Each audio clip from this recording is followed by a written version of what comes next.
Bien, je vous propose donc de commencer cette conférence sur Archives et Records Management, quelle gouvernance de l'information. Et donc, nous allons avoir 3 quarts d'heure pour vous présenter les défis que représente cette notion d'archives et de records management à l'ère d'une société de l'information où la gouvernance est devenue véritablement indispensable. Alors, vont participer à cette conférence tout d'abord Madame Michèle Cahin, qui représente France Télévisions et qui va venir témoigner au cours de cette conférence sur un retour d'expérience dans le cadre d'un projet qui est mis en place au sein de France Télévisions, avec Monsieur Étienne Bayard, qui représente Efalia et qui a donc conduit au bénéfice de France Télévisions ce projet. Nous aurons aussi, et au démarrage, Monsieur Noureddine Lamriri, donc, qui représente la société Everteam et qui va donc intervenir également, mais sur la partie Records Management. Dans les solutions aujourd'hui, quels sont effectivement les éléments que l'on est en droit d'attendre et qui sont indispensables pour, lorsqu'on déploie des solutions, permettre de gérer le cycle de vie de l'information et des documents. Alors, avant de leur donner la parole, puisque ce sont eux essentiellement qui vont animer cette intervention, je vais me permettre de faire quelques minutes d'introduction en vous donnant quelques éléments chiffrés issus de notre rapport annuel, puisque le groupe Serdar Archimac que je représente publie annuellement un rapport sur la gouvernance de l'information, rapport qui est basé sur l'analyse de près de 250 à 300 questionnaires qui a été diffusé auprès aussi bien de directions de systèmes d'information, de professionnels, de chefs de projet professionnels du domaine, chefs de projet, mais également représentants métiers, qu'ils soient métiers de la RH, du marketing ou de la communication, et auprès de qui on pose des questions sur la gouvernance de l'information, ses défis, ses enjeux, ce que l'on en attend, pour mesurer d'année en année la progression. Quelques chiffres majeurs et qui permettent d'introduire la question de l'archive et du records management issus de l'étude de cette année, met en évidence que pour 58% de nos répondants, le défi numéro 1, c'est l'archivage, et particulièrement l'archivage électronique. Vous voyez, je n'ai pas fait exprès, mais on est bien dans la thématique qui nous occupe cet après-midi. Là où c'est intéressant, c'est de noter la progression de ce défi.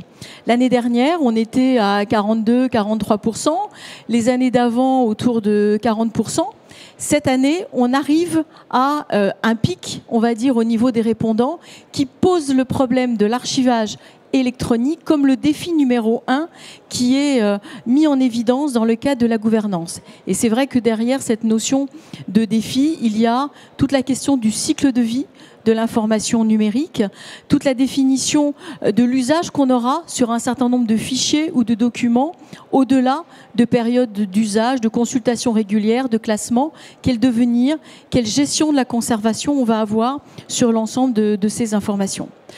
Autre chiffre intéressant qui nous permet là aussi d'introduire la discussion sur la problématique archivage et records management, c'est qu'aujourd'hui, pour 30% de nos répondants, le pilote numéro 1, c'est la direction des systèmes d'information. Non pas que ce soit un projet vu uniquement du côté technique ou technologique, mais c'est plutôt la mise en œuvre de ces projets-là qui positionne effectivement la direction des systèmes d'information comme étant les pilotes principaux, même s'ils ne sont pas les seuls pilotes, de ce type de problématique. Bien sûr qu'ils auront besoin de s'appuyer sur des référents métiers, sur des archivistes, sur des chefs de projet, mais ils sont bien là pour porter effectivement l'évolution au niveau de la gouvernance. Ce que j'évoquais, qu'effectivement, au niveau de la position numéro 1 que représente le défi de l'archivage aujourd'hui, c'est conforté lorsqu'on questionne sur les enjeux de la gouvernance, sur non pas le tout premier enjeu qui, lui, reste globalement stable d'année en année, l'enjeu d'organiser, de partager au mieux l'information et les connaissances, mais sur le groupe des 3 réponses qui se succèdent juste après et qui sont quasiment à égalité dans la grille de lecture des enjeux entre des règles et des process, la maîtrise des risques et organiser la pérennité à long terme. Dans les 3 cas, le records management est l'une des clés qui va permettre effectivement d'apporter des réponses concrètes et opérationnelles à cet enjeu de la gouvernance. Et juste ce que je vous montrais, ce que je vous disais en introduction de cette conférence, vous le voyez sur ce graphique, parmi les 7 principaux défis, 5 concernent plus directement effectivement notre conférence de cet après-midi. L'archivage électronique, 58%, ce que j'évoquais. Le partage et la collaboration sur les fichiers, ça reste une problématique, on va dire, de manière systématique d'année en année. Mais on a aussi la gestion des archives papier. Au vu de la problématique de l'archivage électronique, que fait-on maintenant du papier? Est-ce qu'on peut le jeter? Est-ce que si on l'a dématérialisé, on doit continuer à le conserver? Et puis la gestion du cycle de vie du document qui n'a jamais atteint un pourcentage aussi élevé comme étant un défi majeur au sein de la gouvernance. Voilà, juste pour introduire effectivement les interventions de nos différents experts de cet après-midi. Et sans plus attendre, je vais passer la parole à Monsieur Lamriri. Merci pour cette introduction. On va passer en plein écran.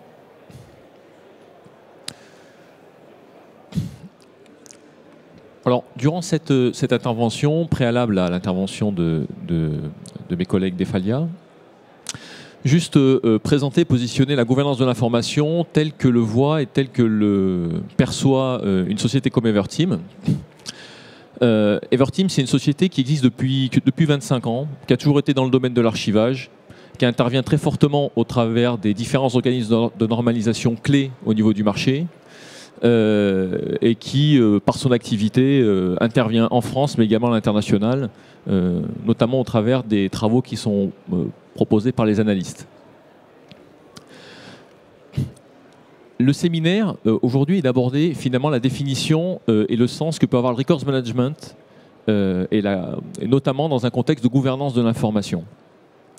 Très rapidement, pour redéfinir le principe, le records management, tel qu'il est défini par la norme 15489, finalement, c'est le champ d'organisation qui permet de définir des moyens efficaces et systématiques pour assurer la création, la réception, la conservation et l'utilisation des documents au sein de l'entreprise. Donc ça, c'est déjà un principe de base qu'il faut retenir. Finalement, c'est un ensemble d'outils fiables, cohérents, qui permettent d'assurer la gestion de l'information au sein de vos entreprises.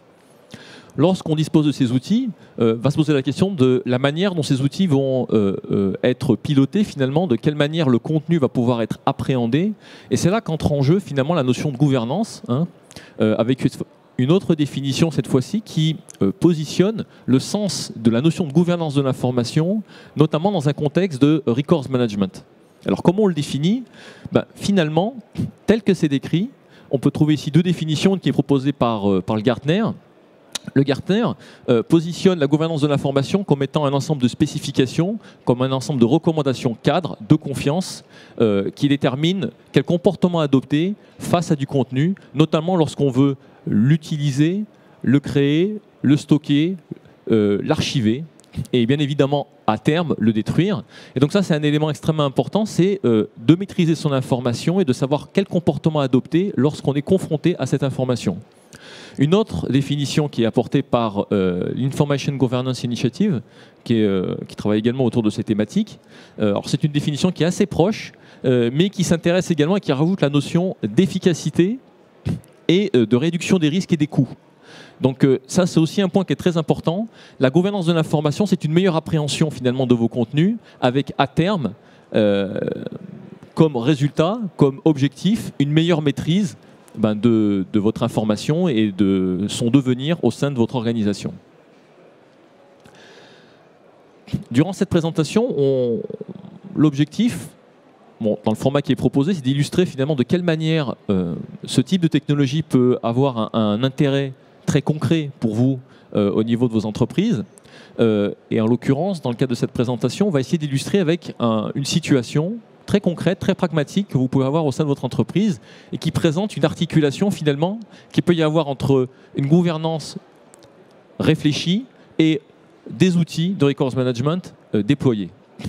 Le contexte de base, c'est tout d'abord de définir finalement un référentiel de conservation. Le référentiel de conservation, c'est finalement une notion qui est relativement connue, souvent déployée sous forme d'un tableau Excel et qui va permettre de définir et de modéliser pour chaque activité de l'entreprise, les différentes typologies qui sont employées, et pour chaque typologie de document, de déterminer les règles qui s'appliquent. Alors en fonction des organisations, les critères et les attributs qui sont portés par chacune de ces règles peuvent évoluer. Par exemple, chez Safran, qui est l'un de nos clients, il y a 14 critères qui définissent quel comportement adopter sur un document. Au niveau de vos entreprises, il peut y avoir des règles différentes. Vous pouvez définir, par exemple, qu'un contrat sera je ne sais pas, conservé pendant une certaine durée, accessible à une certaine population, conservé à un certain espace, en conformité avec une certaine réglementation. Et tous ces critères qui conditionnent quel comportement adopter sur le contenu sont définis dans votre référentiel de gouvernance, qui ne doit pas être un tableau Excel, mais un outil à part entière, accessible, pourquoi pas, à n'importe qui au sein de l'entreprise, mais surtout et avant tout, exploitable au quotidien par l'ensemble des collaborateurs qui utiliseraient des systèmes de records management et qui auraient besoin de déposer des documents, d'accéder à des documents, d'archiver des documents, de détruire des documents à chaque instant. On revient aux définitions qu'on a abordées juste auparavant. Donc dans cette situation-là, le référentiel est défini. Et là, on va avoir un utilisateur qui va finalement vouloir déposer un nouveau document. En l'occurrence, ici, on va le faire à partir d'une interface web, qui est une interface web qui serait proposée par l'outil de Records Management. Il va définir le type de document qu'il a à déposer. Et grâce au référentiel de gouvernance, l'ensemble des critères de description vont automatiquement être hérités de son formulaire. Donc il y a deux intérêts à cette approche. Le premier intérêt, c'est que l'information est fiable. La personne saisit le libellé de son document, associe un type de document, et automatiquement, toutes les informations relatives aux règles de gestion de ce document sont héritées et sont fiables, parce qu'elles ont été réfléchies auparavant dans le référentiel de gouvernance. Et surtout, deuxième intérêt très important pour les utilisateurs, c'est qu'ils ne saisissent presque rien. Chez Safran, ils ont des formulaires avec une trentaine de métadonnées et ils ne saisissent que 2 champs. 2 champs, un formulaire complet, ils savent où classer, qui peut y accéder, où le stocker, quand le détruire, automatiquement et très simplement. La notion de référentiel de gouvernance articulée avec un outil de records management, c'est un point qui est très important. Parce qu'aujourd'hui, une étude a été faite, alors une autre étude qui a été faite par l'AIIM, qui est un organisme international, qui a défini que 60% des entreprises avaient défini un référentiel de gouvernance. Alors on est très proche des résultats qui viennent d'être affichés, où on avait 7 sur 10, donc on est tout à fait aligné. Et la deuxième information très intéressante qui a été donnée, c'est que sur ces 60% d'entreprises, seuls 30% appliquaient réellement leur référentiel de gouvernance sur leur capital informationnel. Ce qui signifie finalement que définir un référentiel de gouvernance et ne pas mettre en œuvre les moyens qui permettent de l'appliquer concrètement et donc à terme de pouvoir détruire l'information, c'est un travail qui ne sert à rien. D'où l'importance d'articuler ces deux notions et de ne pas s'arrêter uniquement à une notion uniquement théorique de définition finalement d'une organisation de type de document avec des règles de gestion qui finalement ne sont crues par personne au sein de l'entreprise et donc qui ne sont jamais appliquées. À terme, on va avoir un document qui est décrit. Les métadonnées héritées de référentiel de gouvernance vont permettre de déduire d'autres métadonnées qui sont des métadonnées de gestion. Si on a la date de départ, si on a le type de document, on en déduit la date à laquelle le document pourra être détruit, etc., etc. Et on a comme ça tout un ensemble de métadonnées qui vont être auto-calculées par le système avec très peu d'efforts par les utilisateurs. Les documents déposés vont pouvoir suivre un processus de gestion. Ils vont pouvoir être gérés au travers d'un processus de workflow, circuler entre les collaborateurs, avoir un cycle de vie, que ce soit pour le versement, que ce soit pour la communication, que ce soit pour la destruction, qui est un élément très important. Tout va être piloté à partir de l'outil, en lien systématiquement et à chaque instant avec le référentiel de gouvernance qui sera là, finalement, comme le garant du bon comportement à adopter sur le contenu durant tout son cycle de vie. Et à l'issue, un point très important, et ça a été évoqué dans l'étude préalable comme un des objectifs prioritaires d'un système de gouvernance de l'information, c'est de faciliter l'accès et le partage. Et donc on est dans des logiques finalement où l'archive, qui était auparavant un département isolé, un peu boîte noire, peu accessible par l'ensemble des collaborateurs, se retrouve confronté directement entre guillemets à la complexité des utilisateurs finaux qui vont vouloir disposer en quelque sorte d'un Google interne qui leur permet très simplement, à partir de formulaires de recherche, de retrouver les archives qui les intéressent, d'avoir une liste de documents résultants, de pouvoir filtrer sur des facettes graphiques très facilement, de pouvoir retrouver par exemple, on le voit ici, 2 documents qui sont les 2 premiers qui sont les archives papier et 3 autres qui sont des archives électroniques de manière totalement transparente, de pouvoir demander une archive papier avec une demande de communication qui peut être fait à un tiers archiveur et en même temps consulter un document électronique qui est stocké en interne, et donc d'avoir cette transparence finalement qui permet à l'utilisateur d'avoir un accès aisée à l'information, des mécanismes de dépôt semi-automatisés qui lui apportent un confort pour toutes les actions de versement, et la garantie d'avoir une bonne maîtrise des risques, parce que finalement les règles de gestion, pas le référentiel de gouvernance, sont préétablies et sont garanties. Voilà. Donc finalement, quand on parle de recourse management et de gouvernance de l'information, quelle est l'idée finalement? Si on devait le définir en 3 mots, parce qu'on essaie toujours dans ce type de conférence de synthétiser les choses pour qu'elles soient facilement appréhendables et claires, c'est qu'au sein d'une organisation finalement qui est complexe, qui est composée d'un ensemble d'activités, pour lequel les utilisateurs manipulent un grand nombre de types de documents, et face à un capital informationnel qui est multiforme, données, documents papier, documents électroniques, répartis, internes, externes, réussir finalement à mettre en place une solution qui peut être technologique, organisationnelle, et qui va permettre d'assurer la relation entre les deux, c'est-à-dire de faciliter finalement une compréhension du capital informationnel par les gens, par les équipes de l'entreprise, et de permettre à ce capital informationnel d'être visible et accessible de manière adaptée en fonction des usages et des risques et des opportunités auxquelles l'entreprise doit faire face. Voilà, merci. Merci beaucoup. Je pense que c'était très clair et très pédagogique comme présentation et comme illustration sur le records management et l'importance du programme de conservation. Je vais donc passer maintenant la parole à Monsieur Paillard et à Madame Cahin sur le retour d'expérience à travers France Télévisions. Ils vont donc vous faire une présentation à 2 voix. Oui, bonjour. Donc on va présenter ce retour d'expérience d'une implémentation de gestion électronique de documents auprès de France Télévisions. Ça va être très complémentaire. Noureddin nous a présenté un petit peu la théorie de la gouvernance de l'information avec la gestion du cycle de vie, les métadonnées, etc. Ici, on va partir un petit peu... il a fait une approche un petit peu top-down. On va avoir une approche un peu bottom-up d'un vrai cas concret sur lequel on va travailler avec la société France Télévisions. Donc France Télévisions, je vais laisser peut-être Michel présenter. J'ai mis quelques chiffres là, mais finalement tout le monde connaît France Télévisions. Vous avez un petit peu les ordres de grandeur de nombre de personnes concernées, par exemple.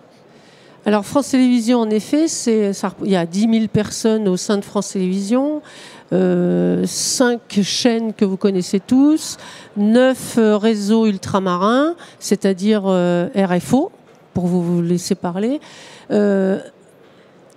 Une recette de 2,5 milliards, c'est-à-dire c'est la dotation de l'État, et 300 millions de recettes publicitaires. Alors, qu'est-ce qui nous a amené à France Télévisions, à la GED? France Télévisions est une entreprise publique, donc soumise aux appels d'offres publics. Qu'est-ce qu'on a constaté? C'est qu'on avait énormément de documents, on ne va pas revenir sur ce qui a été expliqué tout à l'heure, et qu'il fallait trouver une solution pour gérer l'ensemble de ces documents, mais surtout les appels d'offres publics. À France Télévisions, nous avions déjà une GED installée pour tout ce qui concernait nos programmes.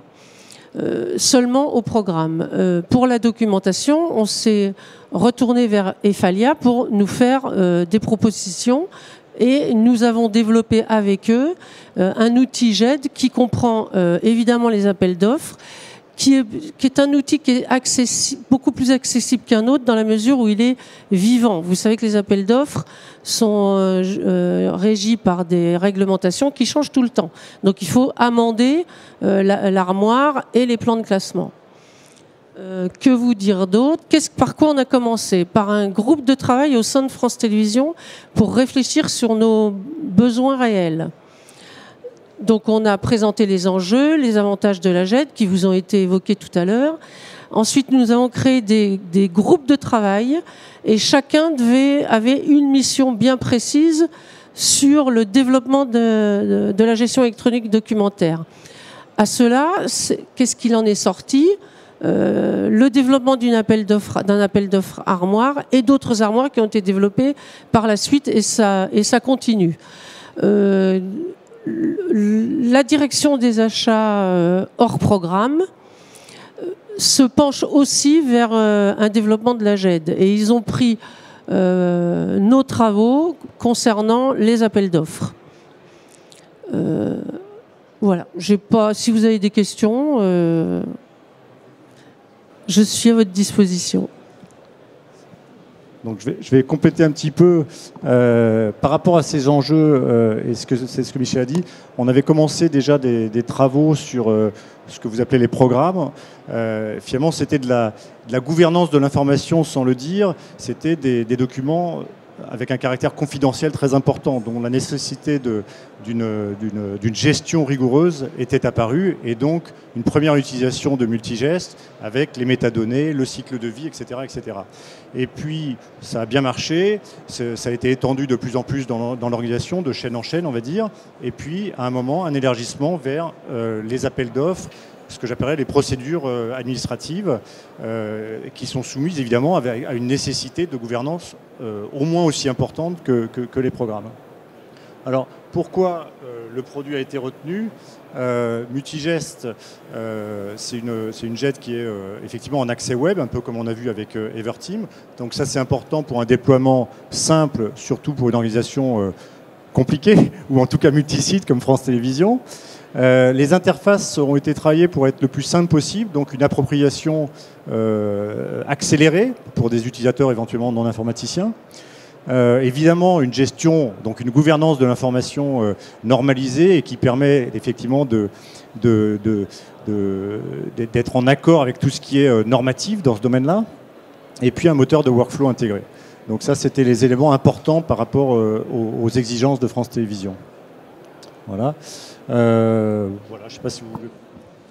Ici, vous trouvez le calendrier, le calendrier mis en place. On a commencé en 2014 sur la constitution du projet et des groupes.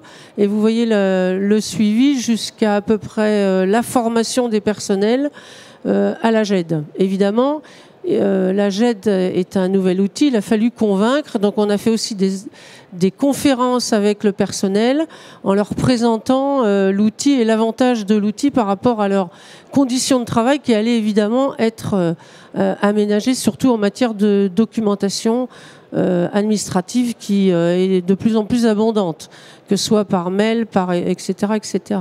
Donc voilà le schéma qui avait été, et il continue d'ailleurs. Là, c'est 2014-2015.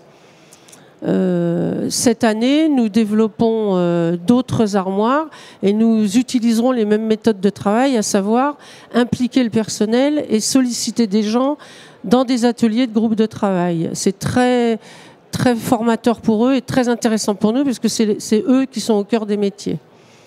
On les invite évidemment à la réflexion et on s'aperçoit très rapidement que c'est des forces de proposition. On a encore une fois beaucoup d'armoires en cours, on a la dématérialisation en cours et on va mettre en place très rapidement, enfin c'est déjà installé dans l'armoire, le workflow concernant les appels d'offres puisque c'est soumis à plusieurs signatures jusqu'au PDG. Donc ça c'est le workflow schématique. Où l'idée de la construction de l'appel d'offres est soumise à plusieurs responsables qui les valident ou les valident pas, parce qu'il peut manquer des éléments. Donc on a instauré des délais de regard et d'appréciation. Ils reçoivent l'information comme quoi ils doivent contrôler le document ou l'amender ou le signer et ils ont un délai de 48 heures pour y répondre. Et s'ils dépassent ce délai, on leur envoie une messagerie leur indiquant qu'ils sont en retard sur la décision ou la modification.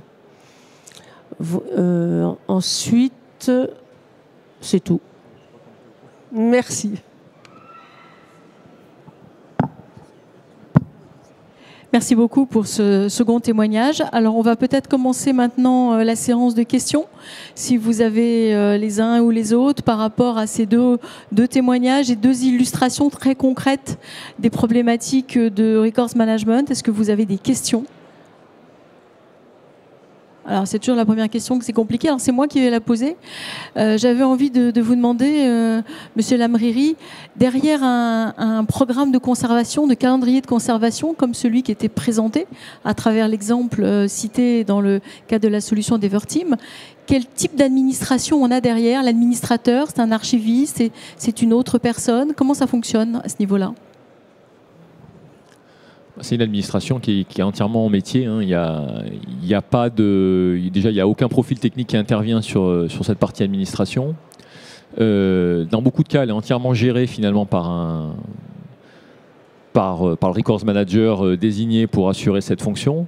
Il peut parfois y avoir également, et ça c'est un point qui est important, un travail collaboratif pour constituer ce référentiel. C'est-à-dire que les services propriétaires peuvent avoir la possibilité de contribuer et de participer eux-mêmes finalement à la définition du référentiel en rapport avec leur activité de responsabilité. Et ça, c'est également un point très important, c'est cette capacité à pouvoir construire un référentiel en définissant à chaque étape de sa constitution les périmètres d'intervention qui seront portés par les différents responsables. Donc les services producteurs définissent les référentiels relatifs à leur activité et donc s'engagent sur les règles qui sont définies. Quand ce n'est pas possible, les informations sont transmises au Records Manager qui, lui, va les importer finalement dans le référentiel. Ensuite, ce référentiel est administré au quotidien par le Records Manager qui dispose d'un ensemble de fonctions de traçabilité qui permettront d'historiser absolument toutes les interventions qui seront effectuées sur ce référentiel, toutes les mises à jour, toutes les modifications, les ajouts, tout est tracé. Donc il est possible de savoir par exemple qu'un type de document qui avait été déposé en 2010 était lié à tel texte de loi et devait être conservé 10 ans.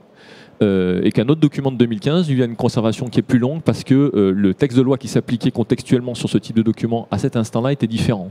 Donc on peut refaire l'historique, la temporalité d'une règle dans le temps en n'ayant qu'une seule ligne, ce qui est une différence énorme par rapport au tableau Excel par exemple, où là on est obligé de démultiplier le nombre de lignes. Et enfin, dernier point pour les acteurs, c'est la possibilité de mettre à disposition ce référentiel à tous les collaborateurs en lecture seule. Donc ils peuvent naviguer finalement dedans. Et s'ils s'interrogent finalement sur quelle est la politique, quel est le comportement à adopter sur un document qu'ils ne connaissent pas, ben, ils peuvent aller à la bonne activité, se rattacher à la bonne règle et consulter les informations qui s'y rattachent. Donc ça reste complètement innovant comme approche par rapport à la démarche habituelle qui est en général portée par une personne très isolée et qui est souvent définie au niveau d'un tableau Excel. Merci beaucoup.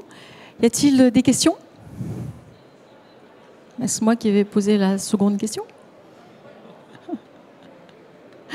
Bien, alors moi j'ai une autre question côté France Télévisions. Vous nous avez montré, et d'ailleurs l'image est restée à l'écran, la problématique du workflow et des échanges. Vous évoquiez justement tout à l'heure la complexité des procédures administratives dans le cadre des appels d'offres.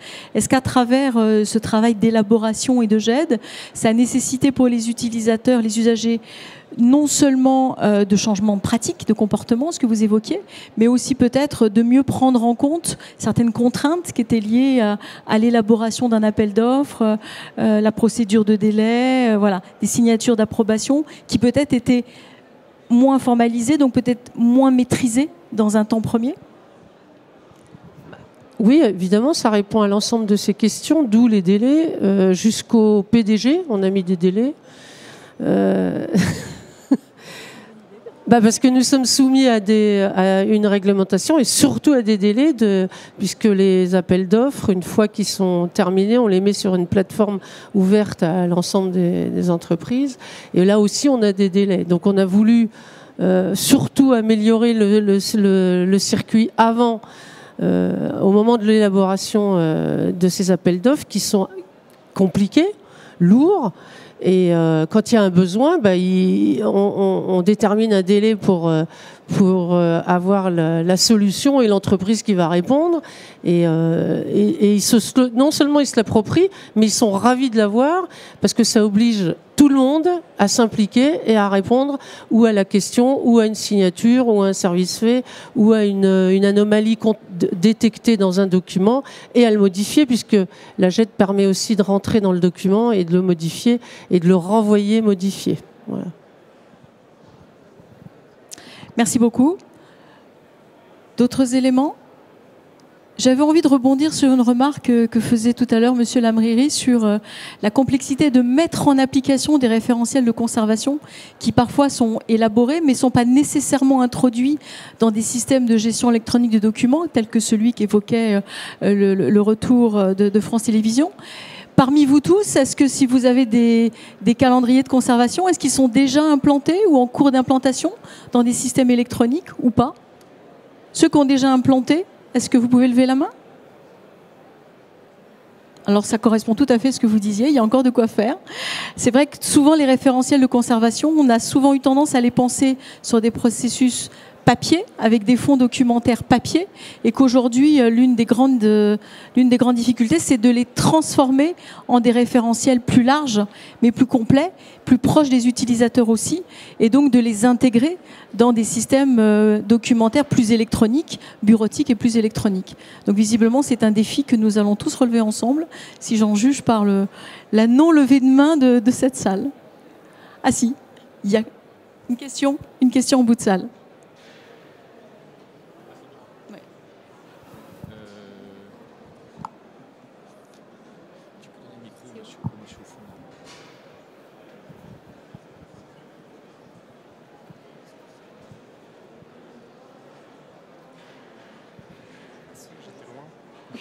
Merci beaucoup. Merci. Oui, j'avais une question en fait sur la solution de GED Everteam. Est-ce que en fait vous avez parlé du référentiel de conservation et des métadonnées qui s'ajoutent dans les documents quand ils sont versés à la solution? Ma question c'est est-ce que ces métadonnées sont dynamiques dans le sens est-ce qu'il y a une forme d'horodatage sur ces documents ajoutés, donc une sorte d'horodatage numérique qui est une sorte d'horloge de l'ordinateur, voilà. Et comment vous couplez ça entre l'archivage numérique et l'archivage papier? Parce que apparemment, un des avantages de votre solution, c'est l'archivage mixte, où on peut retrouver à la fois le document numérique et le document papier. Et voilà, comment est-ce qu'on peut marquer en fait ce document, une sorte de système d'horodatage, je ne sais pas, voilà, c'est une question que je pose comme ça. Une question, il y a 3 questions en une. Sur la partie métadonnées dynamiques, il y aurait tout un sujet, à mon avis, qui pourrait être évoqué même en dehors de cette conférence, parce qu'on a tout un ensemble de technologies linguistiques, sémantiques, qui permettent d'enrichir de manière automatique les données, mais c'est un sujet assez complexe et qui se prête à certains contextes. Voilà. Bon, je ne vais pas m'attarder plus sur ce point-là et plutôt aller sur le deuxième point qui relève de l'horodatage. Bien évidemment, on va horodater les données, c'est systématique. Hein. Dans nos solutions, lorsque les dépôts de documents sont faits, on va être capable de mettre en œuvre des mécanismes d'horodatage qui seront soit des horodatages internes qui seront générés par l'environnement informatique, on va dire, de l'écosystème serveur, soit par un tiers horodateur.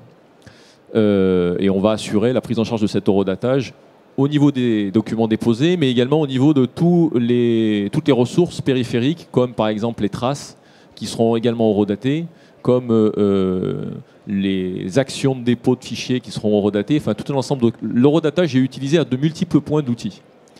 La gestion après des archives entre guillemets mixtes, c'est un sujet finalement pour Everteam qui va simplement dans le sens de l'histoire. C'est une évidence. Moi, tous les débats que j'ai pu entendre ces 15 dernières années autour de le papier va disparaître, autour de l'électronique va remplacer le papier, etc. Enfin, rétrospectivement, à l'époque, je pensais que c'était une absurdité. Aujourd'hui, j'ai la prétention de penser que j'avais raison, parce que finalement, c'est le contenu qui est pertinent. Et si l'archive papier se justifie dans une organisation parce que c'est plus pertinent, c'est moins coûteux, c'est plus efficace d'avoir du papier, bon, on a du papier. Si c'est l'électronique, c'est l'électronique. Si on reçoit un original électronique, on a un original électronique. Si on le reçoit de manière originale papier et qu'on est tenu de le conserver au format papier, on le garde au format papier. Si on peut le supprimer parce que ça fait gagner de l'argent à l'entreprise, eh ben on le supprime. Mais c'est le bon sens et c'est l'intérêt pour l'entreprise qu'a le contenu qui prime. Donc finalement, le sens papier, électronique, papier, lorsque ce choix est fait, finalement, c'est souvent une erreur. C'est souvent quelque chose qui doit aller dans le sens de l'activité de l'entreprise. Et l'entreprise doit se consacrer à la valeur de l'information, au risque porté par l'information et au sens de cette information, sans tenir compte du support. Ça, c'est le point clé. Si le système que vous avez a pour vocation d'archiver tous les flux de l'entreprise, il a vocation à gérer tout type de support. Et donc, au niveau de l'entreprise et au niveau des outils déployés, il faut disposer de systèmes qui vont permettre, sur les éléments communs qui sont consacrés au contenu, par exemple, comme la recherche, où le support n'apparaît pas, de pouvoir faire des recherches transverses, papier, électronique, sans aucun, à la limite, intérêt pour le support. Lorsqu'une personne va faire une demande de consultation, s'il fait une demande de consultation sur un document électronique, là, effectivement, il faut que l'outil, de manière transparente, identifie que c'est un document électronique, que l'objet est accessible par l'utilisateur et donc il peut lui être transmis et mis à disposition directement. Si c'est une archive papier, une transaction de demande de communication va être envoyée de manière automatique et de manière transparente au bon service, interne ou externe, pour que le papier lui soit restitué. Voyez ? Donc en fait, c'est cette capacité à gérer de manière transparente le support, avec un certain nombre de modules, on pourrait les lister, qui sont finalement communs et totalement indépendants de la nature du support, et une gestion particulière et adaptée qui prend en compte la nature du support, notamment lors des versements, parce qu'on ne va pas verser de l'électronique comme du papier, on ne va pas communiquer de l'électronique comme du papier, et on ne va pas détruire de l'électronique comme du papier. On peut détruire une archive électronique assez facilement par une transaction déclenchée à partir de l'interface. Le papier, il y a une action physique, il faut quand même le récupérer, il faut acter qu'on a bien détruit, etc. etc. Donc aujourd'hui, ce travail-là, Everteam le fait depuis très très longtemps, et c'est plein de petites touches et c'est plein de petites choses, avec 3 grandes thématiques finalement, qui sont portées par l'archivage mixte, si on devrait les composer en grande masse. C'est l'archivage de masse, qui est souvent un archivage de masse technique, de flux de données et de flux de documents, l'archivage papier et l'archivage probant. Voyez ? Et ces 3 dimensions-là, finalement, elles se mêlent et doivent être gérées de manière totalement transparente dans un système unique. Voilà. C'est un petit peu la vision qu'on a et c'est comme ça qu'on le gère aujourd'hui avec nos solutions. Merci beaucoup. D'autres questions ? Oui ?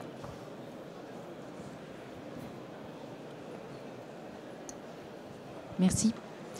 J'ai une question pour Monsieur Lamriri.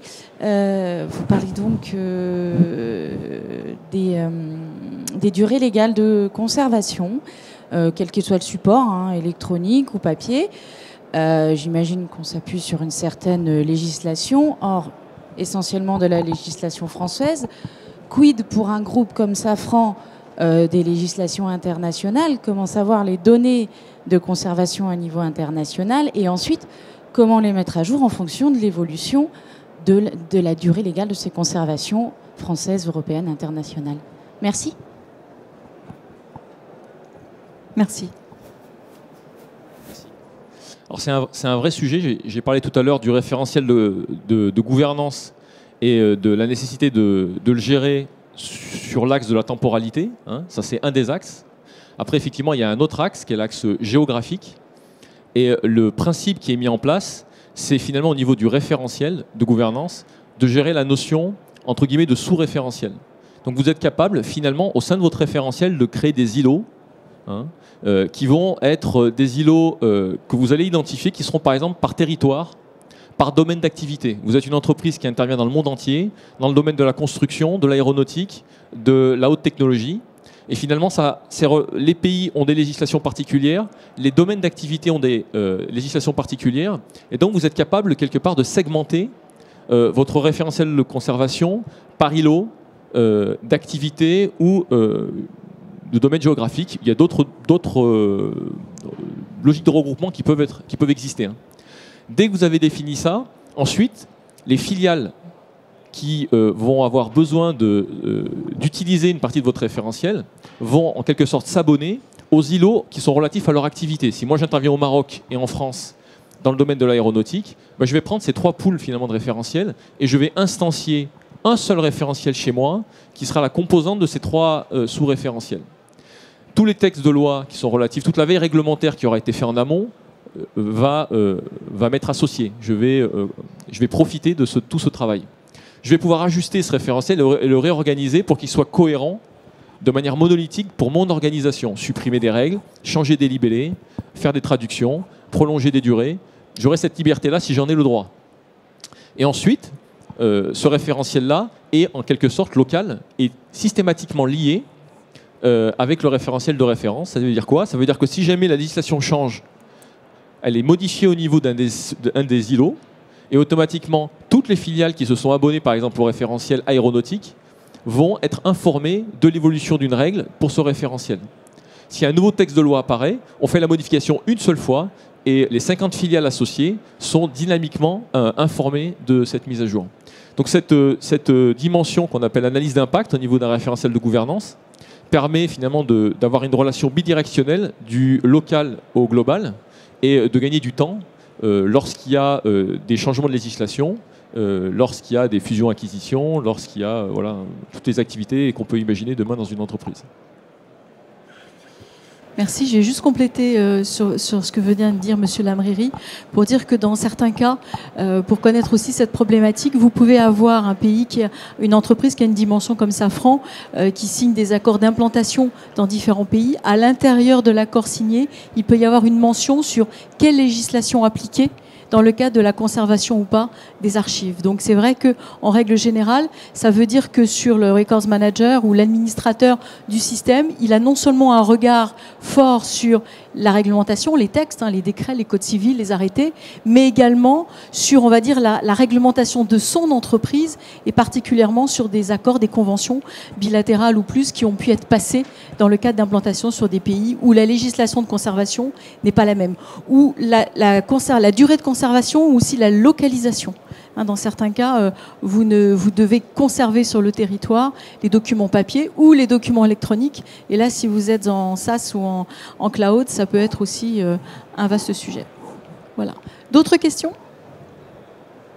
Écoutez, il est 14, donc 15h14, donc nous allons clôturer cette intervention. Merci pour votre écoute et puis bonne suite de salon.